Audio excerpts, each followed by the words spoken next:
wire it into the X position, and this time the greater than or less than side will just be inverted like the way that I'd taken it from the other side. So if the X position is less than 0, then multiply it by 0.1. So if it's going this direction, multiply it by 0.1. If it's greater than, then multiply it by 0.3. So now what you've got is a bit of stretch happening side to side. I'm not sure if that's entirely necessary. We'd have to take a look at it. But it kind of adds a nice fluid motion to it, how it really sort of helps stretch the brow into a direction too.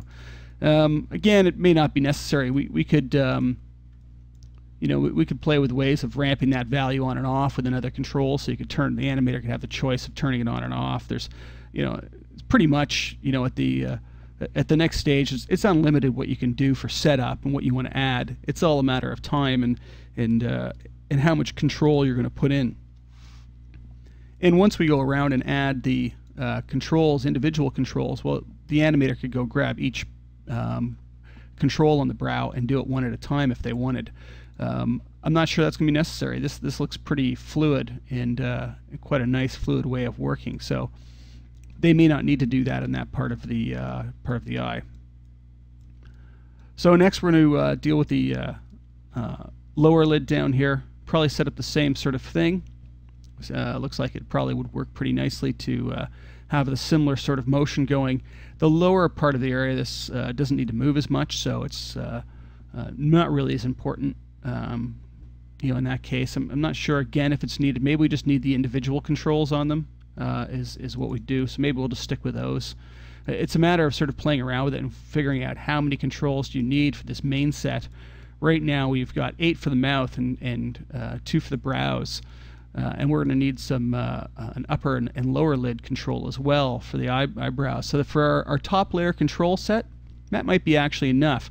I might actually also just stick one on the nose too for the top level control set, and then the finite control set will have a control over every single joint. The other one that we need is a jawbone, and I was going to do that last and set that up. It's going to take some fiddling around to get the constraints and everything working the way we're going to need for that. So next, let's deal with the eyes next. I've now hooked up the eye and got it working. So I've also taken it out of the see-through mode just so you can have a better idea of what's actually happening now. We've got the nice eyebrow motion. Almost looks like the skin somehow sticks to the control. The eyelid now is kind of done exactly the same way, except we have rotations connected up and not positions. And so you can see that I can slide it back and forth and get angles to the top lid. Now we need to work on the weighting a whole lot because it's obviously pulling through, but we can get some pretty interesting eye shapes from this just by pulling on the one control. And then we've got a control on the bottom that does exactly the same thing for the bottom lid. It allows us to be able to pull it back and forth, and you'll be able to see how it's controlling the bones in a minute. Of course, you can also close it up, and we'll be able to do blinks with the be able to pull those two down, one on top of another. I also decided to put one underneath the eye, just playing with it. It looked like it was quite nice. I can be able to shove it up, shove up underneath the sort of the cheek area up underneath, and in conjunction with the this one here, it could do a nice nice job of sort of getting the face to crunch up around underneath the eye area. I also went and colored the controls left and right like I always do with everything. So you know which ones are left and right on the face. Even if you're in wireframe, you can see where things are. So now what we're going to do is just go back to see-through on this. And we're going to set up the other eyes. So I'm going to make a copy of this. And then we're going to use our mirror position script and rotation script to make sure that it's on the other side, and that's our mirror objects here.